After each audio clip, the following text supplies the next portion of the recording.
So this is my 2010 Dodge Ram, and I just wanted to give you guys kind of an overview of what I've been working on and mostly talk about the long tube headers and that process and how long it took and all that good stuff. But the biggest new addition on the truck is probably the front bumper, and I made it myself. It's like a pre-runner bumper.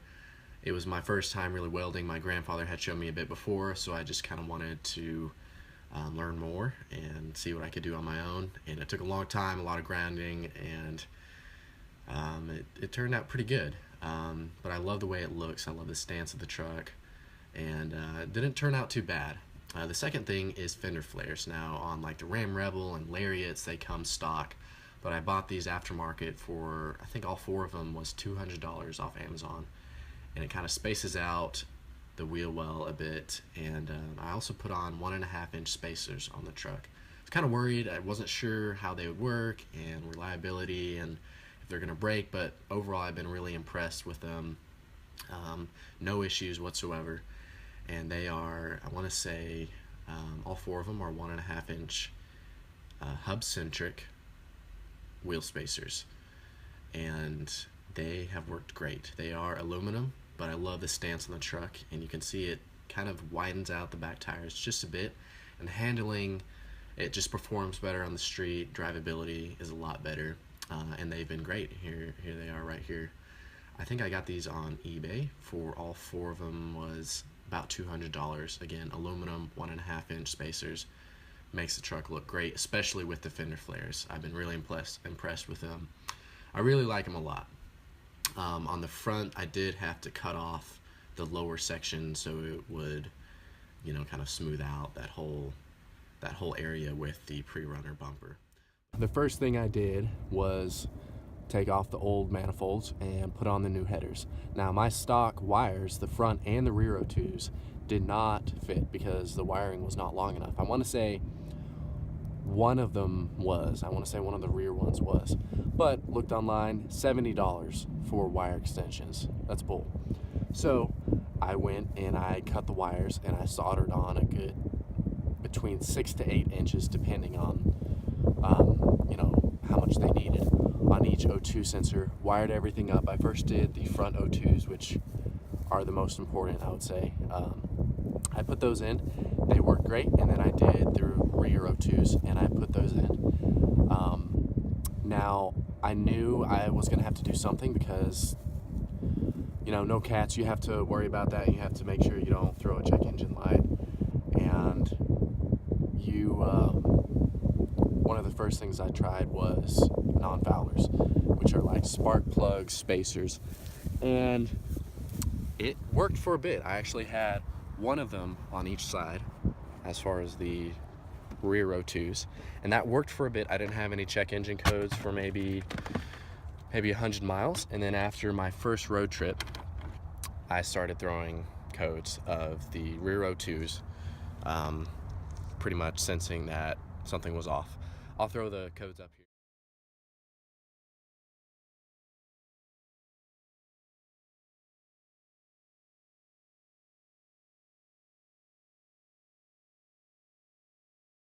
But so on this one, this is what it looks like, the non-foulers. And on this one, you're probably wondering what the heck this is down here. But on the first non-foulers, you have to drill out the ends. That way the O2 sensor can fit all the way in there, and then you put these in. It's like a spacer pretty much. And so at first I just tried one on each side, and then next I did 2 on each side. One of them you have to cut out the end so the O2 sensors will fit. This is the second one. So there's one right here, and then one right here, and then the O2 sensor in the back. This one goes on the end, and you're probably wondering why are all these welds on here, and that is to pretty much clog up the little hole right there so less air gets in there. And so pretty much it was a long process of trying to figure out what would not throw codes and what did throw codes, and was it my wiring or was it just the non-foulers, or what the situation was. But I found that actually when I put the non-foulers on, just one pair, so one on each side, it would not throw codes for a long time. But when it did throw a code, it threw a code of the rear O2 sensors not being, I think, efficient enough, which makes sense.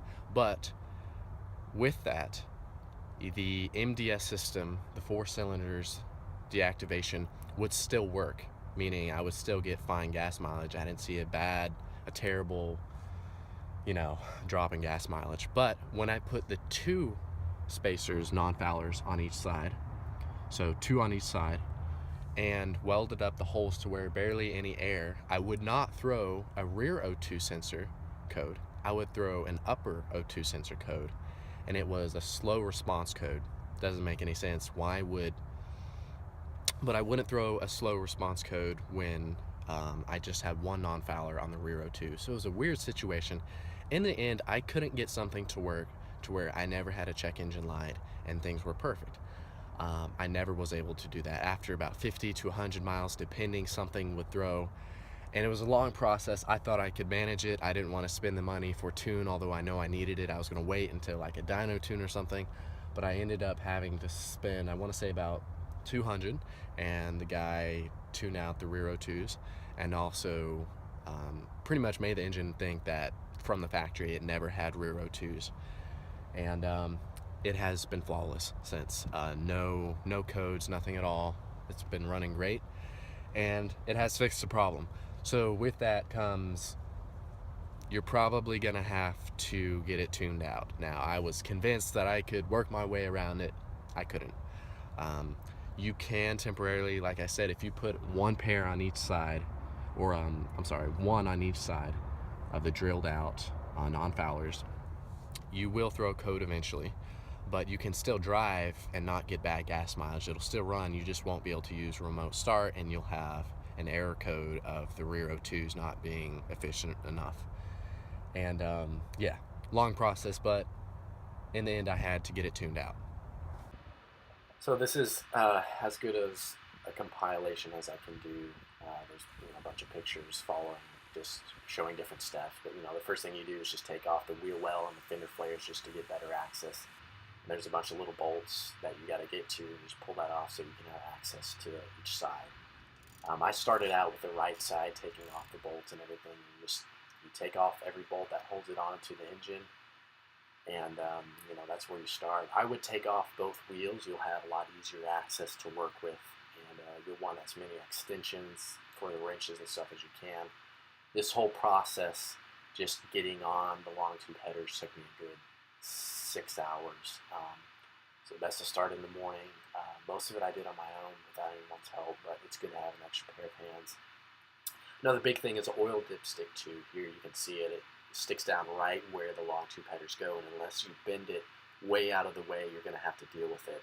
So what I did, there's a little mount that holds it to the actual manifolds that just unscrews, but there's a lower mount that it's bolted onto the engine that you can't really unscrew, because if you even get the wrench up in there and try and unscrew it, the wrench will start hitting the side of the engine mount, and you can't fully unscrew it. So I got a little hacksaw, and this is not the perfect way, but I got a little hacksaw, and where the blue line is and where the arrow is pointing, I cut down and cut that little bracket off. And if you do that and just real slowly cut that little bracket off, you can pull the dipstick tube out of the way, and then later you can stick it down into it and then tack weld that little bracket on to the dipstick tube.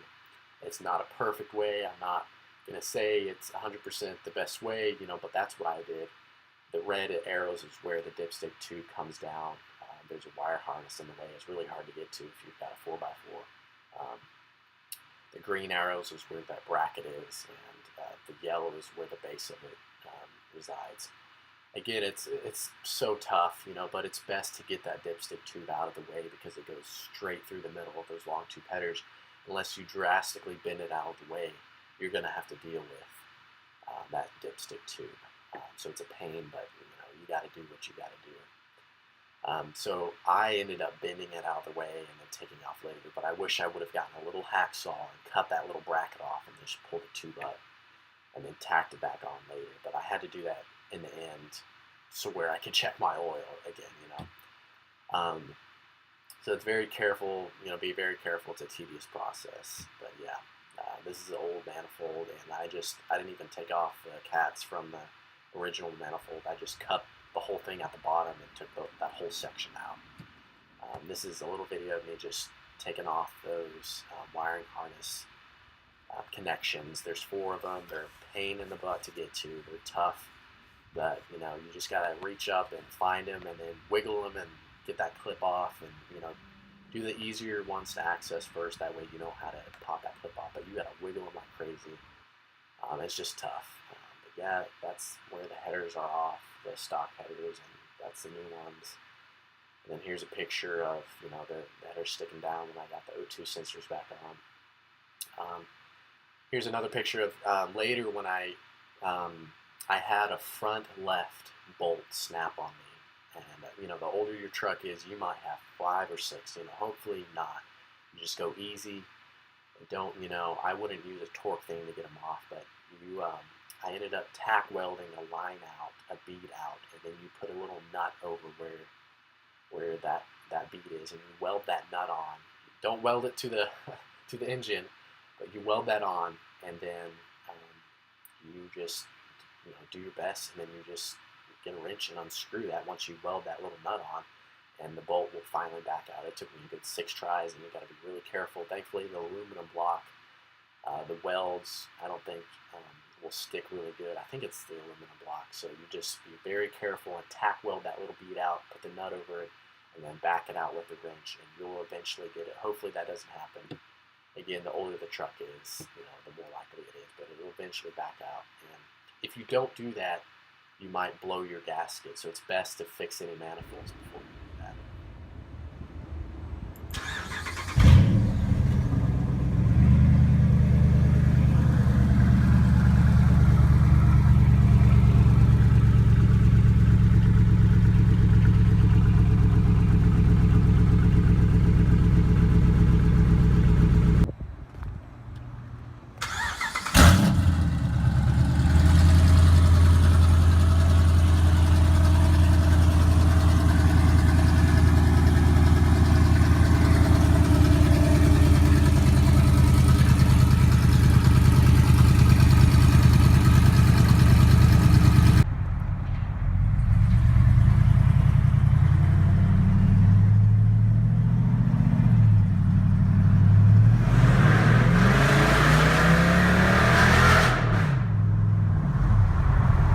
So yeah, that's pretty much it. I wish I had more clips of everything, but I would say the before and after is just crazy. Not just sound, but just the power.